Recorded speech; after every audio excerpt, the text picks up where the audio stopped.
Lur, selamat datang di Ngalor Ngalebu Horor. Yo, opo kabar lur, sehat-sehat kabeh yo. Balik mana yang aku Icang Gaplek seperti biasa sesuai beberapa requestan dari kalian. Kali ini kita akan mengalor film Espanyola bergenre thriller kriminal, yaitu 4X4 tahun 2019. Anda pernah lihat film Phone Booth? Kurang lebih kayak gitu lur, tapi ini dikemas dengan cara yang berbeda. 4X4 bercerita tentang seorang maling yang terjebak di dalam mobil 4-wheel drive atau 4X4 selama berhari-hari. Apakah yang sebenarnya terjadi? Langsung kita to the pantun aja, nggak pakai lama. Caropik mangan gak dikunyah. Monggo sekecaaken nyah.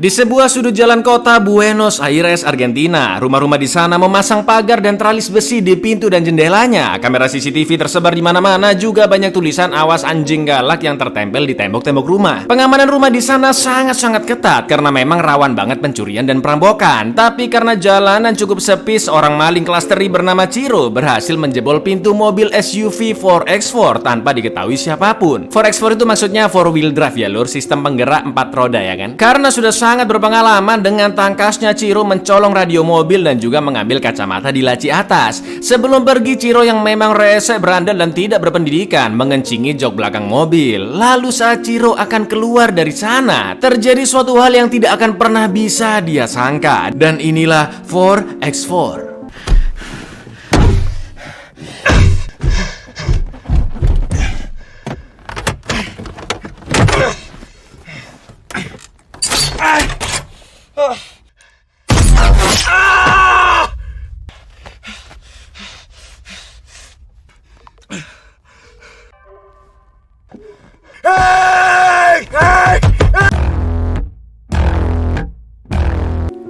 Kan mampus kan, udah kekunci, ketembak sendiri, HP mati, mobil nggak bisa diklakson, nggak ada orang yang bisa lihat lagi ya kan. Ditambah lagi nggak ada makanan dan udara mulek mambu pesing karena jendela ketutup. Loh, kok bisa orang-orang nggak nyadar dan mobil nggak bisa dijebol? Sabar, belum dijelasin di sini lur. Ciro terjebak di dalam sana sampai malam hari dan terlihat jangkrik yang juga masuk ke dalam mobil sampai akhirnya dia pun ketiduran. Keesokan paginya Ciro memasang radio itu kembali dan mendengarkan lagu viral TikTok favoritnya untuk menenangkan pikiran.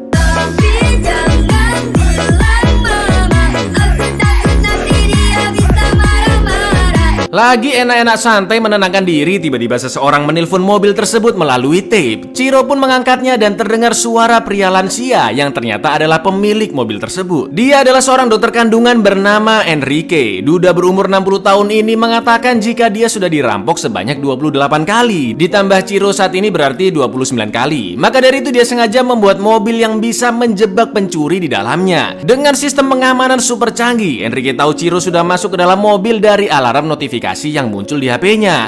Mobil sudah dilengkapi dengan kaca film super gelap, sistem kedap suara, suspensi mobil ditiadakan dan juga lapis baja anti peluru di seluruh bodi, kecuali tangki bensin yang terisi penuh. Dr. Enrique bisa mengontrol mobil tersebut lewat HP-nya. Bahkan dia bisa meledakkan mobil kapan saja jika Ciro memberontak. Lo que no está blindado es el tanque de nafta. La tuya de hoy, 29. ¡Déjame salir! Por si te haces el loco, digo, ¡pum! Estoy cagando de calor acá adentro. ¡Quiero agua! Enrique menceritakan masa kecilnya yang serba kesusahan dan bertanya apa yang akan Ciro lakukan jika dia mergokin putranya ketahuan mencuri. Ciro jelas tidak menggubris pertanyaan itu dan terus meminta air minum karena sangat kehausan. Tapi karena nggak jawab, telepon pun dimatikan dan AC tiba-tiba dinyalakan. Alhamdulillah adem ya kan. Masalahnya nggak dimati-matiin, malah makin didinginin, dikencengin lagi. Ciro pun akhirnya membuka kaos yang dibuat perban untuk dipakai kembali, menyobek jeansnya sebagai pengganti perban dan menutup AC sebisanya. Jelas itu adalah tindakan yang percuma. Mana kaosnya, kaos bola lagi ya kan, tahu kan rasanya gimana lur.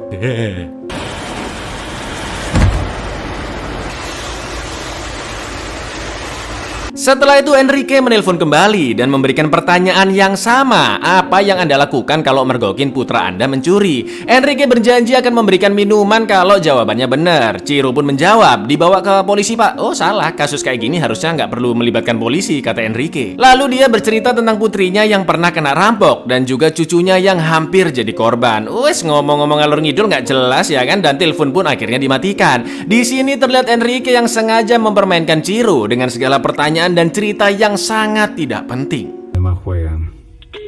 ¡Agua! Tak lama kemudian datanglah seorang polisi yang menilang mobil Enrique karena kaca depannya terlalu gelap. Wah, langsung Ciro teriak minta tolong goyang-goyangin mobil, tapi ingat mobil kedap suara dan suspensi juga sudah dinonaktifkan. ¡Hey! ¡Hey! ¡Hey! ¡Hey! ¡Hey!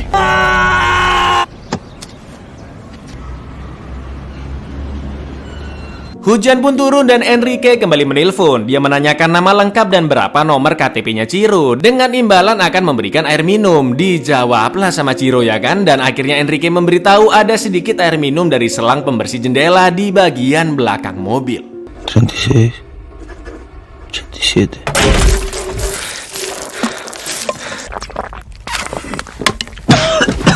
Meskipun sudah minum tapi malam itu Ciro sangat kelaparan. Mana ngelihat abang GoFood nganter pizza pula.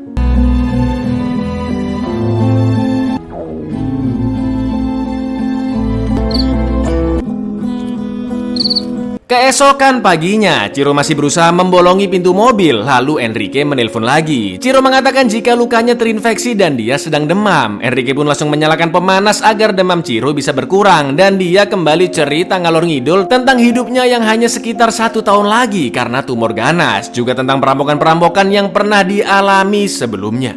Los central eran los de mi viejo cuando mi papá estaba ingresando al garaje. Se le subieron al auto a mi mujer en un semáforo en San Miguel y la... Karena sangat gabut dan rasa lapar tidak tertahankan, Ciro terpaksa memakan kertas dari buku manualnya mobil. Lalu menyusun barang-barang, nempel-nempel stiker, nyoret-nyoret jok, sampai minum pipisnya sendiri. Dan tiba-tiba ada seorang mencuri yang berusaha mencongkel pintu mobil. Tapi dia keburu dipergokin warga sekitar dan langsung dihajar massa. Lalu polisi pun dipanggil dan pencuri tersebut ditangkap. Nah kan serba salah udah, di dalam kesiksa, kalau keluar bisa jadi dia ketangkap.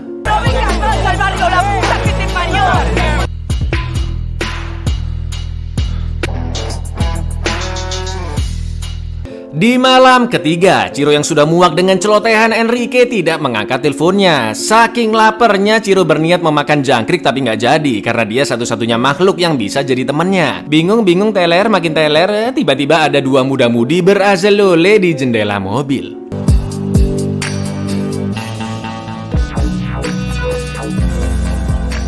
Keesokan paginya Enrique kembali menelpon dan Ciro mengangkatnya. Enrique memberitahu ada sebuah coklat yang ditaruh di belakang rem. Coklat lur, dimakan tapi nggak minum sama sekali, apa nggak seret banget ya kan?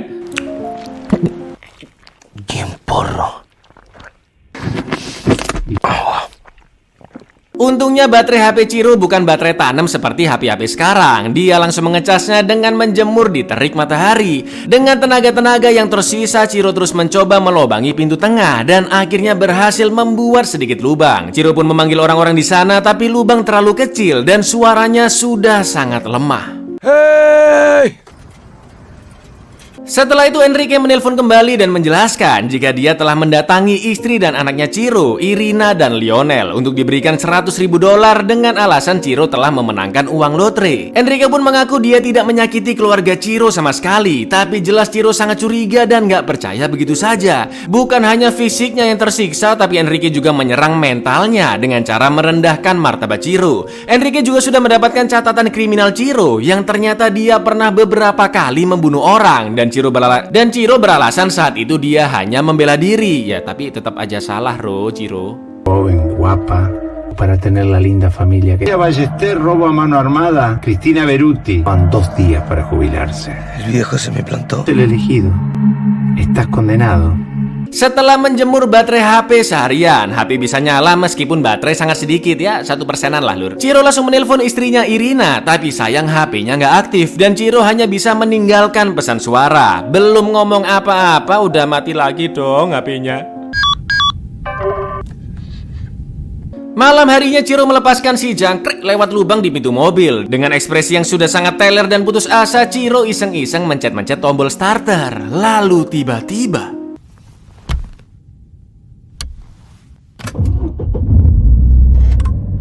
Loh, kok bisa nyala ya kan? Karena persneleng macet di R, Ciro hanya bisa ngebut mundur ke belakang sampai menabrak tiang listrik. Dan dia akhirnya berhasil keluar dari mobil. Blanca de mierda.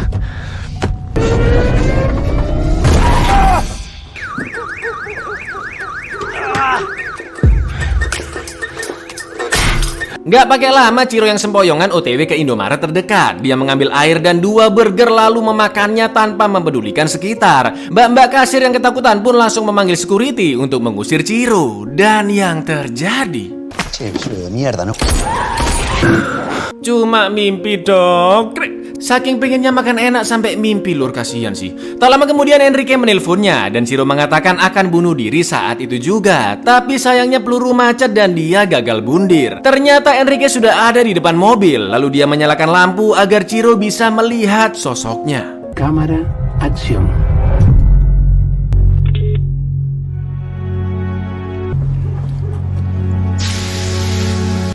Sorpresa. Karena tahu kondisi Ciro sangat-sangat lemah, dengan santainya Enrique pun masuk ke dalam mobil. Dia memberikan rokok, coklat, juga mengobati luka Ciro dengan sangat kasarnya. Meskipun seorang dokter kandungan, tapi untuk hal-hal seperti ini, jiwa-jiwa kesikopatan Enrique keluar dong. Ngomongnya santai, sangat mengintimidasi, terus tiba-tiba siulan. Ngapain coba? Gana mucho.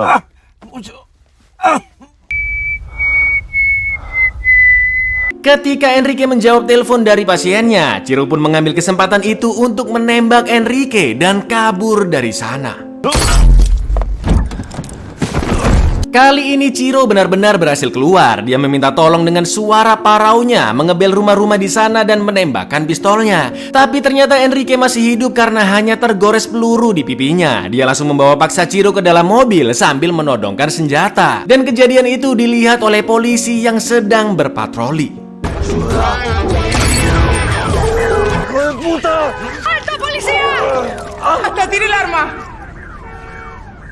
Hizo chorear la camioneta. Me disparó, mirá.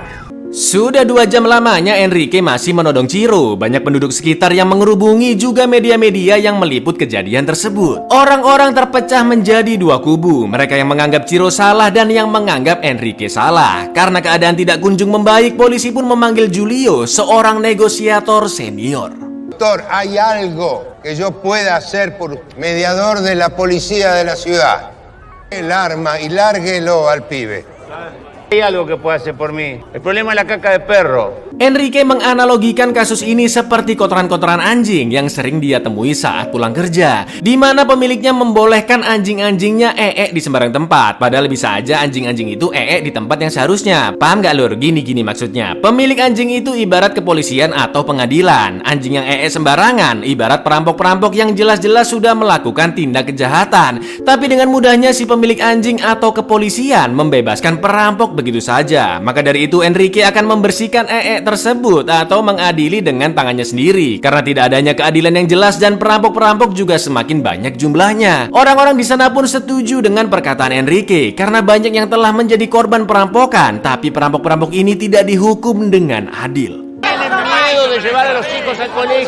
¿A cuánto le robaron? ¿Cuántos tienen reja? Julio terus bernegosiasi dan mendekati Enrique perlahan-lahan. Julio menantangnya untuk menembak Ciro agar masalah selesai. Tapi konsekuensinya, anak Enrique selamanya akan dianggap sebagai anak seorang pembunuh. Mendengar itu, Enrique mulai kebingungan dan akhirnya melepaskan Ciro. Tapi setelah itu Enrique tidak menyerahkan dirinya, melainkan masuk ke dalam mobil. Enrique yang hanya bisa hidup 1 tahun lagi dan namanya sudah tercoreng karena kejadian ini, memutuskan untuk mengakhiri hidupnya sendiri.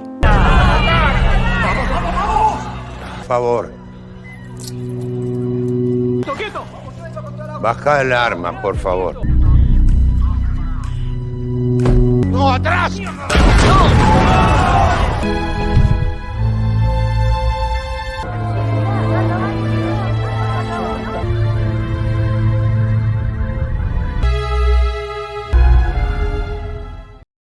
Sekarang kasus Enrique menjadi viral. Perdebatan pun muncul tentang tingkat keamanan yang sangat rendah di Argentina. Tapi ironisnya, seperti banyak kasus yang pernah terjadi sebelumnya, dan meskipun Ciro telah melakukan banyak tindak kriminal, tidak lama lagi dia akan segera dibebaskan. De la camioneta podría recuperar la libertad en las próximas. Abuyer. Kejahatan tidak hanya terjadi karena ada niat pelakunya, tapi juga karena ada kesempatan. Waspadalah! Siapa dari ente-ente semua yang sempat kasihan sama Ciro terus menganggap Enrique yang salah? Nah kan, aku juga kepikiran gitu lur awalnya. Setelah tak cari tahu, Argentina ini emang cukup rawan kriminalitas lur, apalagi di kota Buenos Aires yang memang banyak banget perampokan, jatuhnya sudah kayak rutinitas lur. Tapi ya tolonglah dok, meskipun udah kecolongan 29 kali, masa niat banget dok bikin mobil buat jebakan maling. Mending juga pindah ke Indonesia, berperilaku sopan, udah cukup. Ya wes gitu dulu lur, aku Icang undur diri, matur nuwun dan seno untuk menjadi maling karena faktor ekonomi. Baca yes untuk klik subscribe di bawah ini. Assalamualaikum lur.